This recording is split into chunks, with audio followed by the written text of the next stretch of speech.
ರಾಜ್ಯದ ಎಲ್ಲ ಜನ ನೋಡಲೇಬೇಕಾದಂತಹ ಸುದ್ದಿ. ನೋಡೋರು ನೋಡಿ, ಇಷ್ಟಪಡೋರು ಇಷ್ಟಪಡಿ, ಕಷ್ಟಪಡೋರು ಇದ್ದಾರೆ. ಈ ಸುದ್ದಿಗೆ ಭಾಳ ಜನ ಇಷ್ಟಪಟ್ಟು ನೋಡಬಹುದು, ಭಾಳ ಜನ ಕಷ್ಟಪಡಬಹುದು. ಹೆಣ್ಣು ಹೆತ್ತವರು ಇಷ್ಟಪಟ್ಟು ನೋಡಬಹುದು, ಹೆಣ್ಣು ಮಕ್ಕಳು ಕಷ್ಟಪಟ್ಟು ನೋಡಬಹುದು. ಹೀಗಾಗಿ ಅವರ ಇಷ್ಟ ಕಷ್ಟಗಳಿಗೆ ಈ ಸುದ್ದಿನ ಬಿಡೋದು ಬೆಟರು ಅಂತ ಅನಿಸುತ್ತೆ. ಸುದ್ದಿ ಹೇಳೋದಷ್ಟೇ ನಮ್ಮ ಕೆಲಸ. ಹಾಗಾದರೆ ಏನದು ಕೆಲಸ, ಏನಾಗಿದೆ, ಯಾಕೆ ನೋಡಬೇಕು ಹೆಣ್ಣು ಹೆತ್ತವರು, ಯಾಕೆ ನೋಡಬೇಕು ಹೆಣ್ಮಕ್ಳು ಅಂದರೆ, ಇಂತಹ ಘಟನೆ ಮೋಸ್ಟ್ಲಿ ಎಲ್ಲೂ ನಡೆದಿಲ್ಲ ಅಂತ ಅನಿಸುತ್ತೆ. ಇದೇ ಫಸ್ಟ್ ಟೈಮ್ ನಡೆದಿರ್ಬೋದು, ಆದರೆ ನಮ್ಮ ಗಮನಕ್ಕಂತೂ ಬಂದಿಲ್ಲ. ತಂದೆ ತಾಯಿಗಳಿಗೆ ನೋವು ಕೊಡೋದು, ತಂದೆ ತಾಯಿಗಳ ಆಸೆಗೆ ವಿರುದ್ಧವಾಗಿ ಹೋಗೋದು, ತಂದೆ ತಾಯಿಗಳು ಎಷ್ಟೋ ಪ್ರೀತಿಯಿಂದ ಜೀವಕ್ಕಿಂತ ಹೆಚ್ಚು ಅಂತ ಹೆಣ್ಮಕ್ಳನ್ನು ಸಾಕಿ ಬೆಳೆಸ್ತಾರೆ. ಯಾವ ಸಣ್ಣ ತೊಂದರೆಯೂ ನನ್ನ ಮಗಳಿಗೆ ಆಗಬಾರ್ದು ಅಂತ ತಮ್ಮ ಇಡೀ ಜೀವನವನ್ನೇ ಮುಡಿಪಾಗಿಡ್ತಾರೆ. ಆದರೆ ಮಕ್ಕಳು ಒಂದೊಂದು ಸಲ ತಂದೆ ತಾಯಿಗೆ ವಿರುದ್ಧವಾಗಿ ನಡ್ಕೊಳ್ತಾರೆ. ತಂದೆ ತಾಯಿಗೆ ವಿರುದ್ಧವಾಗಿ ನಡ್ಕೊಂಡಂಥ ಸಂದರ್ಭದಲ್ಲಿ ಕೆಲವರು ದೊಡ್ಡ ಮನಸ್ಸು ಮಾಡಿ ಕ್ಷಮಿಸಿ ತಮ್ಮ ಮಕ್ಕಳನ್ನು ಹತ್ತಿರ ಕರ್ಕೊಳ್ತಾರೆ. ಇನ್ನೂ ಕೆಲವರು ತಮಗಾದಂತಹ ಮರ್ಯಾದೆಗೆ ವಿರುದ್ಧವಾಗಿ ಆ ಹೆಣ್ಣುಮಕ್ಕಳು ನಮ್ಮ ಪಾಲಿಗೆ ಇಲ್ಲವೇ ಇಲ್ಲ ಅನ್ನೋ ತೀರ್ಮಾನ ತಗೊಳ್ತಾರೆ. ಆದರೆ ಈ ಘಟನೆ ಮಾತ್ರ ಒಂದು ಸ್ವಲ್ಪ ವಿಚಿತ್ರ ಘಟನೆ. ಏನದು ಘಟನೆ, ಏನು ಮಾಡಿದರು ಹೆಣ್ಮಗಳು, ಅದಕ್ಕೆ ಅವ್ರ ತಂದೆ ತಾಯಿ ಏನು ಮಾಡಿದರು, ಇದಕ್ಕೆ ಸಂಬಂಧಪಟ್ಟಂಥ ಒಂದು ಬ್ರೇಕಿಂಗ್ ನ್ಯೂಸ್ ಇದೆ, ಬನ್ನಿ ನೋಡೋಣ.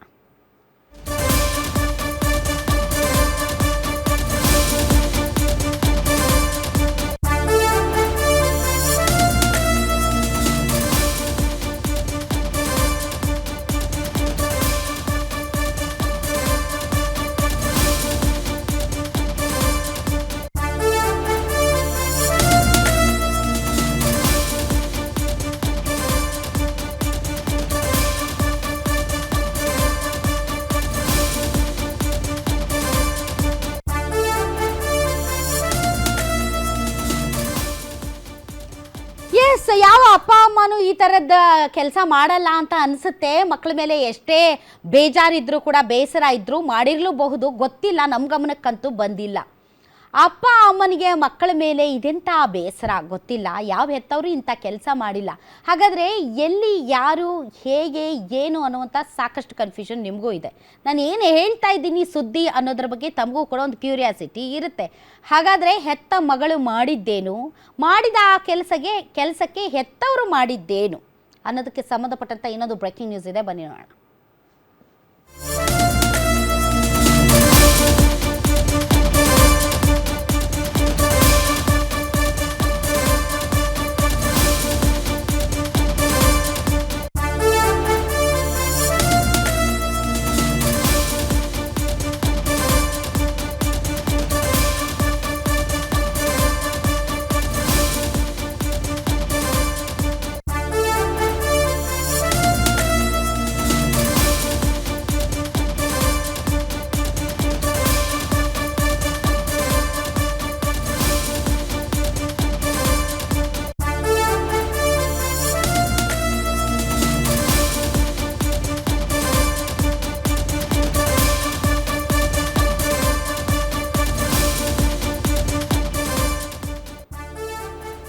ಮಗಳು ಪ್ರೀತಿಸಿ ಮದುವೆ ಆಗಿದ್ದಾಳೆ ಅನ್ನೋ ವಿಷಯವನ್ನ ತಡ್ಕೊಳಕ್ಕಾಗಿಲ್ಲ ಈ ಪೋಷಕರಿಗೆ. ಪ್ರೀತಿಯಿಂದ ಸಾಕಿ ಸಲಹಿದಂತಹ ಮಗಳು ತಮಗೆ ವಿರುದ್ಧವಾಗಿ ಯಾರ ಜೊತೆನೋ ಓಡೋಗಿ ಮದುವೆ ಆಗಿದ್ದಾಳೆ ಅಂದರೆ ಯಾವ ಪೋಷಕರು ಕೂಡ ಅದನ್ನು ಇಷ್ಟಪಡೋದಿಲ್ಲ. ಯಾಕೆ ಅಂತಂದರೆ ಈಗ ಸಮಯ ಬದಲಾಗಿದೆ, ಕಾಲ ಬದಲಾಗಿದೆ. ಇಷ್ಟಪಟ್ಟರೂ ಕೂಡ ಪೋಷಕರಿಗೆ ಹೇಳಿ ಅರೇಂಜ್ ಮ್ಯಾರೇಜ್ ಆಗೋದು ಇತ್ತೀಚೆಗೆ ಕಂಡು ಬರುತ್ತೆ. ಆದರೂ ಹಲವಾರು ಕಾರಣಗಳಿಗೆ ಪೋಷಕರು ಒಪ್ಕೊಳ್ಳಲ್ಲ. ಅದರಲ್ಲಿ ಜಾತಿ ವೆರಿ ವೆರಿ ಇಂಪಾರ್ಟೆಂಟ್. ಯಾಕೆ ಅಂದರೆ ಈ ಜಾತಿ ವ್ಯವಸ್ಥೆ ಇಷ್ಟು ನಮ್ಮ ಸಮಾಜದಲ್ಲಿ ಬಲವಾಗಿದೆ ಅಂದರೆ, ಬೇರೆ ಜಾತಿಯವರನ್ನು ಮದುವೆ ಆದರೆ, ಪ್ರೀತಿಸಿದರೆ ಅದನ್ನು ಯಾವ ತಂದೆ ತಾಯಿಗಳು ಒಪ್ಕೊಳ್ಳಲ್ಲ. ತಂದೆ ತಾಯಿಗಳು ಒಪ್ಕೊಂಡ್ರೂ ಕೂಡ ಯಾವ ಸಮುದಾಯದಲ್ಲಿ ಹುಟ್ಟಿರ್ತಾರೋ ಆ ಸಮುದಾಯದ ಸಮಾಜ ಮಾತ್ರ ಒಪ್ಕೊಳ್ಳಲ್ಲ. ಹೀಗಾಗಿ ಮರ್ಯಾದೆ ಹಾಳಾಗುತ್ತೆ ಅನ್ನೋ ಕಾರಣಕ್ಕೆ ಭಾಳಷ್ಟು ಮರ್ಯಾದಾ ಹತ್ಯೆಗಳು ಕೂಡ ನಡೆದಿರೋದನ್ನು ನಾವು ನೋಡಿದ್ದೀವಿ. ಆದರೆ ಮರ್ಯಾದಾ ಹತ್ಯೆಗೂ ಮತ್ತು ಈ ಪ್ರಕರಣಕ್ಕೂ ಯಾವುದೇ ಸಂಬಂಧ ಇಲ್ಲ. ಆದರೆ ಮರ್ಯಾದೆ ಅನ್ನೋ ವಿಚಾರಕ್ಕೆ, ಜಾತಿ ಅನ್ನೋ ವಿಚಾರಕ್ಕೆ ಪ್ರೀತಿಸಿ ಮದುವೆ ಆದಂತಹ ತನ್ನ ಮಗಳ ಈ ಒಂದು ನಡೆಗೆ ಒಪ್ಪದೇ ಇರುವಂತಹ ಹೆತ್ತವರು ಏನು ಮಾಡಿದ್ದಾರೆ ಗೊತ್ತಾ? ನನ್ನ ಮಗಳು ಸತ್ತೋಗಿದ್ದಾಳೆ ಅಂತ ಬ್ಯಾನರ್ ಹಾಕಿಸಿ, ಅದಕ್ಕೆ ಮಾಲೆ ಹಾಕಿಸಿ, ನನ್ನ ಮಗಳು ನನ್ನ ಜೊತೆ ಇಲ್ಲ, ಅವಳು ಸತ್ತೋಗಿದ್ದಾಳೆ ಅಂತ ತಿಥಿ ಊಟ ಹಾಕ್ಸಿದ್ದಾರೆ. 19 ವರ್ಷದ ಮಗಳು 29 ವರ್ಷದ ಹುಡುಗನ ಜೊತೆ ಪರಾರಿಯಾಗಿ ಮದುವೆ ಆಗಿದ್ದಾಳೆ. ವಿಠಲ್ ಬಸ್ತವಾಡ ಜೊತೆ ಸುಷ್ಮಿತಾ ಶಿವನಗೌಡ ಪಾಟೀಲ್ ಪರಾರಿಯಾಗಿದ್ದು, ಇಷ್ಟು ವರ್ಷ ಸಾಕಿ ಸಲಹಿ 4 ಜನ ಹೆಣ್ಣುಮಕ್ಕಳು ನನಗೆ, ಕೊನೆಯವಳಿವಳು ಈ ಥರ ಕೆಲಸ ಮಾಡಿದ್ದಾಳೆ ಅನ್ನೋದನ್ನು ತಡ್ಕೊಳಕ್ಕಾಗದೇ ಇರುವಂಥ ಹೆತ್ತವರು ಮಗಳು ಸತ್ತೇ ಹೋಗಿದ್ದಾಳೆ ಅಂತ ಇಡೀ ಊರಿಗೆ ತಿಥಿ ಊಟ ಹಾಕ್ಸಿದ್ದಾರೆ. ಬೆಳಗಾವಿ ಜಿಲ್ಲೆ ರಾಯಬಾಗ್ ತಾಲೂಕಿನ ನಾಗರಾಳ ಗ್ರಾಮದಲ್ಲಿ ಈ ಘಟನೆ ನಡೆದಿದೆ. ಮಗಳು ಬದುಕಿದ್ದಾಗೆ ಶ್ರಾದ್ದ ಮಾಡಿ ಸಂಬಂಧವನ್ನು ಕತ್ತರಿಸಿಕೊಂಡಿದ್ದಾರೆ ತಂದೆ. ಈ ಘಟನೆ ನಡೆದಿದೆ ರಾಯಬಾಗ್ ತಾಲೂಕಿನಲ್ಲಿ. ಮಾನ ಮರ್ಯಾದೆ ಕಳೆದು ಹೋಗಿದ್ದಾಳೆ ಅಂತ ಮನನೊಂದು ಹೆತ್ತವರು ಆಕೆಯ ತಿಥಿ ಮಾಡಿ ತಿಥಿ ಊಟ ಹಾಕ್ಸಿದ್ದಾರೆ. ನನ್ನ ಪಾಲಿಗೆ ಸತ್ತೋಗಿದೆಯಾ ಅಂತ ಹೇಳೋದು ಕ್ವೈಟ್ ಕಾಮನ್. ನನ್ನ ಪಾಲಿಗೆ ಸತ್ತೋಗಿದೆಯಾ, ಇಷ್ಟು ವರ್ಷ ನಾನು ಎಷ್ಟು ಪ್ರೀತಿಯಿಂದ ನಿನ್ನನ್ನು ಸಾಕಿ ಬೆಳೆಸ್ದೆ, ಯಾವನ ಜೊತೆನೋ ಓಡಿ ಹೋಗಿದೆಯಾ, ಇನ್ನು ನನಗೂ ನಿನಗೂ ಸಂಬಂಧ ಇಲ್ಲ, ನಿನ್ನ ಸಂಬಂಧ ಕಳೆದು ಹೋಯ್ತು, ನನ್ನ ಪಾಲಿಗೆ ನೀನು ಸತ್ತೋದೆ ಅಂತ ಹೇಳೋದನ್ನು ಕೇಳಿದ್ದೀವಿ. ಆದರೆ ಸತ್ತೋಗಿದ್ದಾಳೆ ಅಂತ ಫೋಟೋಗೆ ಹೂವಿನ ಮಾಲೆ ಹಾಕಿ ಶ್ರಾದ್ದ ಮಾಡಿ ತಿಥಿ ಊಟ ಊರ ಜನರಿಗೆ ಹಾಕ್ಸೋದು ಇದು ಒಂದು ಹೊಸದು.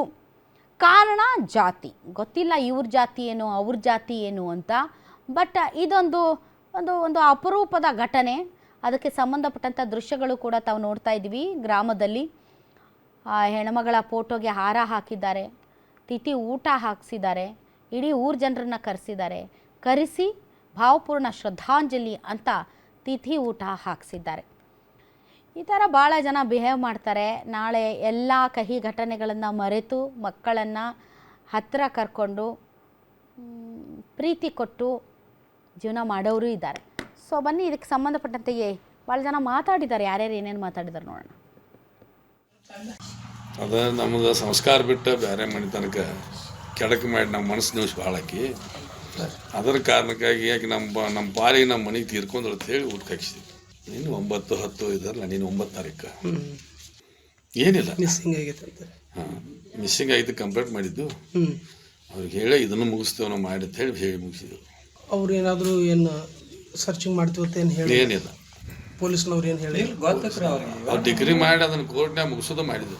ನಮ್ಮ ಮನೆಗೆ ಸಂಬಂಧಪಟ್ಟಕ್ಕೆ ಅಲ್ಲ ಅಂತ ಹೇಳಿ 4 ಮಂದಿ ಮಕ್ಕಳು 3 ಮಂದಿ 4ನೇದಕ್ಕೆ ಅಲ್ಲ ಅಂತ ಹೇಳಿ ನಮ್ಗೆ ಸಂಬಂಧ ಇಲ್ಲ ಅಂತ ಹೇಳಿ 4ನೇದಕ್ಕೆ ಯಾರಿಲ್ಲ. ಹೆಣ್ಮಕ್ಳು 3 ಜನ 4 ಜನ ಒಬ್ಬ ತೀರ್ಕೊಂಡಿದ್ರಿ.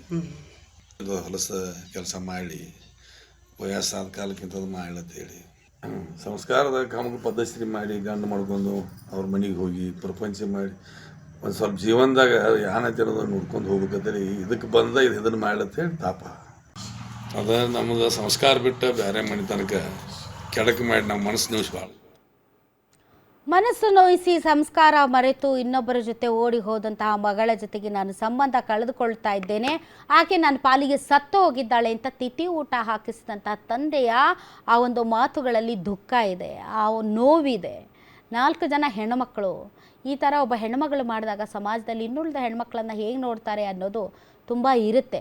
ಬಟ್ ಒಂದಂತೂ ಸತ್ಯ, ಇದು ಕರುಳ ಬಳ್ಳಿಯ ಸಂಬಂಧ, ಇದು ಕರುಳಿನ ಸಂಬಂಧ. ಬದುಕಿದ್ದಾಗಲೇ ಸತ್ತೋಗಿದ್ದಾಳೆ ಅಂದರೆ ಆ ಸಂಬಂಧ ಕಳೆದುಕೊಳ್ಳೋದಕ್ಕೆ ಸಾಧ್ಯ ಇಲ್ಲ. ಆದರೂ ದೊಡ್ಡವರು ಕೆಲವರು ಪ್ರೀತಿಯಿಂದ ಕ್ಷಮಿಸಿ ಮುಂದುವರಿತಾರೆ, ಕೆಲವರು ಸಮಾಜಕ್ಕೋಸ್ಕರ ಕ್ಷಮಿಸದೆ ಈ ರೀತಿಯಾದಂತಹ ಕೆಲಸಗಳನ್ನು ಮಾಡ್ತಾರೆ. ಬಟ್ ಹೆಣ್ಣು ಮಕ್ಕಳು ಕೇಳಿದಾಗ ನನ್ನಿಷ್ಟ ನನ್ನ ಚಾಯ್ಸ್, ಬೇರೆ ಜಾತಿಯವನಾದ ಕಾರಣಕ್ಕೆ ನನಗೆ ಮದುವೆ ಮಾಡಿಕೊಡ್ಲಿಲ್ಲ, ನಾನೇನು ಮಾಡಲಿ, ಪ್ರೀತಿಸಿದ್ದೀನಿ ಅದಕ್ಕೆ ಮದುವೆಯಾಗಿ ಹೋಗ್ತಿದ್ದೀನಿ ಅಂತ ಹೆಣ್ಮಕ್ಳು ಕೂಡ ಹೇಳ್ತಾರೆ. ಆದರೆ ತಂದೆ ತಾಯಿಗೂ ನೋಯಿಸದೆ, ಹೆಣ್ಮಕ್ಳು ತಮ್ಮ ಮನಸ್ಸನ್ನು ನೋಯಿಸಿಕೊಳ್ಳದೆ ಬೆಟರಾಗಿ ಹ್ಯಾಂಡಲ್ ಮಾಡಬಹುದು. ಬಟ್ ಎಲ್ಲರಿಗೂ ಅದು ಕಷ್ಟ ಸಾಧ್ಯ. ಯಾಕಂದರೆ ಜಾತಿ ಅನ್ನುವಂತಹ ಒಂದು ಪೆಡಂಭೂತ ಇದೆಯಲ್ಲ, ಅದು ಅಷ್ಟು ಸಲೀಸಾಗಿ ಎಲ್ಲವನ್ನು ಮಾಡೋದಕ್ಕೆ ಬಿಡೋದಿಲ್ಲ. ಈ ಮಧ್ಯೆ ಈ ಒಟ್ಟಾರೆ ಘಟನೆಗೆ ಸಂಬಂಧಪಟ್ಟಂತೆ ನನ್ನ ಕಲೀಗ್ ದುರ್ದುಂಡಯ್ಯ ಈಗ ದೂರವಾಣಿ ಸಂಪರ್ಕದಲ್ಲಿದ್ದಾರೆ. ಈ ಘಟನೆಗೆ ಸಂಬಂಧಪಟ್ಟಂತೆ ಹೆಚ್ಚಿನ ಮಾಹಿತಿ ಕೊಡ್ತಾರೆ. ಎಸ್, ಮಿಸ್ಸಿಂಗ್ ಕಂಪ್ಲೇಂಟನ್ನು ಕೊಟ್ಟಿದ್ರು, ಕೊನೆಗೆ ಆಕೆ ಓಡ್ ಹೋಗಿದ್ದಾಳೆ, ಮದುವೆ ಆಗಿದ್ದಾಳೆ ಅನ್ನುವಂಥ ವಿಚಾರ ಗೊತ್ತಾಗಿದೆ ಈಗ ದುರ್ದುಂಡಯ್ಯ. ಬಟ್ ಹುಡುಗಿ ಸೇಫ್ ಆಗಿದ್ದಾಳಾ, ಅದೇ ಊರಲ್ಲಿದ್ದಾರಾ, ಹುಡುಗಿಯ ಬಗ್ಗೆ ಏನಾದರೂ ಮಾಹಿತಿ ಬಂದಿದೆಯಾ ತಮಗೆ? ಹೌದು ರಾಧಾ ಮೇಡಮ್, ಏನಂತಂತಂದ್ರೆ ಒಂದು ಇವತ್ತಿನ ಕಾಲದಲ್ಲಿ ಒಂದು ಪ್ರೀತಿ ಪ್ರೇಮ ಓಡಿಗೆ ಮದುವೆ ಆಗ್ತಿರುವಂತ ಇದು ಸರ್ವೇ ಸಾಮಾನ್ಯವಾಗಿ ಬಿಟ್ಟಿದೆ. ಅದೇ ರೀತಿಯಾಗಿ ಬೆಳಗಾವಿ ಜಿಲ್ಲೆಯ ರಾಯಬಾಗ್ ತಾಲೂಕಿನ ಒಂದು ನಾಗರಾಳ ಗ್ರಾಮದಲ್ಲಿ ಇಂಥ ಒಂದು ಘಟನೆ ಕೂಡ ನಡೆದಿದೆ. ಇದಕ್ಕೆ ಕಾರಣ ಎಂಬಂತೆ ಒಂದು ಅಂತರ್ಜಾತಿ ವಿವಾಹ. ಅದಕ್ಕೆ ಏನಂತಂತಂದ್ರೆ 19 ವರ್ಷ ತಮ್ಮ ಮಗಳನ್ನು ನಾವು ಕಷ್ಟಪಟ್ಟು ಬೆಳೆಸಿ ದೊಡ್ಡವಳನ್ನು ಮಾಡಿ ನಾವು ಸಂಸ್ಕಾರದಿಂದ ಬಂದಿದ್ವಿ. ಆದರೆ ನಮ್ಮ ಮಗಳು ಈಗ ಬೇರೆ ಒಂದು ಜಾತಿಯ ಹುಡುಗನ ಜೊತೆ ಪ್ರೀತಿಸಿ ಓಡಿ ಹೋಗಿದ್ದಾಳೆ. ಇದಕ್ಕೆ ನಮಗೆ ತುಂಬಾ ಮನಸ್ಸಿಗೆ ನೋವಾಗಿದೆ. ಸರಿ, ನಮ್ಮ ಅವಳೀಗ ಸಂಸ್ಕಾರ ಎಲ್ಲ- ಸೇಫ್ ಆಗಿದ್ದಾಳಾ? ಹೌದು ಮೇಡಮ್. ಏನಂತಂದ್ರೆ ಈಗ ಆಲ್ರೆಡಿ ಏನಂತಂದ್ರೆ ಅವರು ರಿಜಿಸ್ಟ್ರೇಷನ್ ಮದುವೆ ಕೂಡ ಆಗಿದ್ದಾರೆ. ಈಗ ಅವರ ಹುಡುಗ ಆಯ್ತು ಹುಡುಗಿ ಆಯ್ತು ಅವ್ರಿಗೆ ಯಾವುದೇ ರೀತಿ ತೊಂದರೆ ಇಲ್ಲ. ಅವರು ಈಗ ಆಲ್ರೆಡಿ ಸೇಫ್ ಆಗಿದ್ದಾರೆ ಮೇಡಮ್. All right, okay. ಹಾಗಾದ್ರೆ ಇದಕ್ಕೆ ಜಾತಿನೇ ಕಾರಣನಾ? Yes madam. ಒಂದ್ ಕಡೆ ಹುಡುಗಿದ ಹಾಗೂ ಹುಡುಗನ ಜಾತಿ ಬೇರೆ ಬೇರೆ ಇದೇ ಒಂದು ಜಾತಿ ಅಂತರ್ಜಾತಿ ಕಾರಣದಿಂದಲೇ ಈ ಒಂದು ಘಟನೆಗೆ ಕಾರಣವಾಗಿದೆ ಮೇಡಮ್. ಓಕೆ, ಇರೋ 4 ಮಕ್ಕಳಲ್ಲಿ ಈಕೆ ಕೊನೆಯವಳು ಅಂತ ಅವ್ರ ತಂದೆ ಹೇಳ್ತಾ ಇದ್ರು. ಆ 4 ಮಕ್ಕಳಲ್ಲಿ ಮೊದಲ 3 ಮಕ್ಕಳಿಗೆ ಮದುವೆ ಆಗಿದೆಯಾ ಅಥವಾ 4 ಮಕ್ಕಳಲ್ಲಿ ಈಕೆ ಮೊದಲು ಮದುವೆ ಮಾಡ್ಕೊಂಡಿರೋದಾ? ಇಲ್ಲ ಮೇಡಮ್, 4 ಈಗ ಆಲ್ರೆಡಿ 3 ಮಕ್ಕಳಿಗೆ ಮದುವೆ ಆಗಿದೆ. ಇವಳು ಕೊನೆಯ ಮಗಳು ಒಂದು ನಮ್ಗೆ ಈ ರೀತಿ ಒಂದು ಮರ್ಯಾದೆ ಕಳೆದು ಆದ್ದರಿಂದ ನಮ್ಮ ಕುಟುಂಬಕ್ಕೆ ಇದು ಸ್ಥಿತಿ ಬಂದಿದೆ ಅಂತ ಹೇಳಿ ಒಂದು ಮಗಳು ಜೀವಂತ ಇರುವಾಗಲೇ ಒಂದು ಶ್ರಾದ್ದ ಕಾರ್ಯ ಮಾಡಿ ಒಂದು ತಿಥಿ ಊಟ ಹಾಕಿ ಎಲ್ಲ ಬಂಧು ಬಳಗದವರಿಗೆ ಊಟ ಹಾಕಿಸುವಂತ ಕೆಲಸ ಕುಟುಂಬದವರು ಮಾಡಿದ್ದಾರೆ. ಥ್ಯಾಂಕ್ ಯು ದುರ್ದುಂಡಯ್ಯ ನಿಮ್ಮ ಎಲ್ಲ ಮಾಹಿತಿಗಾಗಿ. ಸಮಯ ಅನ್ನೋದು ಒಂದು ಎಲ್ಲ ಗಾಯಗಳಿಗೂ ಕೂಡ ಮದ್ದು ಇದ್ದ ಹಾಗೆ. ಸಮಯ ಕಳೆದ ಹಾಗೆ ಗಾಯಗಳು ಮಾಸಿ ಹೋಗ್ತವೆ. ಹೆತ್ತ ಮಗಳ ಬಗೆಗೆ ತಂದೆಗೆ ಪ್ರೀತಿ ಬಂದೇ ಬರುತ್ತೆ. ಮುಂದಿನ ದಿನಗಳಲ್ಲಿ ಆ ಹೆತ್ತ ಮಗಳನ್ನು ಮತ್ತೆ ಹತ್ತಿರ ಕರ್ಕೊಂಡ್ರೂ ಕೂಡ ಆಶ್ಚರ್ಯ ಪಡಬೇಕಾಗಿಲ್ಲ. ಸಮಾಜಕ್ಕೆ ಹೆದರಿ ಮರ್ಯಾದೆಗೆ ಹೆದರಿ ಹೆತ್ತ ಮಕ್ಕಳನ್ನು ದೂರ ಮಾಡ್ಕೊಳ್ಳೋದು ತುಂಬ ಈಸಿ. ಆ ಸಮಾಜ ಮತ್ತು ಆ ನೆಂಟರು ಸಂಬಂಧಿಕರು ಪ್ರತಿದಿನದ ದೈನಂದಿನ ಜೀವನದಲ್ಲಿ ನಮ್ಮ ಜೊತೆ ಇರೋದಿಲ್ಲ. ಹಾಗಾಗಿ ಸಂಬಂಧಗಳು ಸಮಯಕ್ಕೆ ತಕ್ಕ ಹಾಗೆ ಸುಧಾರಿಸುತ್ತೆ. ಈ ಘಟನೆಗೂ ಕೂಡ ಆ ಒಂದು ಸಮಯ ಬಂದೇ ಬರುತ್ತೆ ಅಂತ ಅನ್ನಿಸುತ್ತೆ.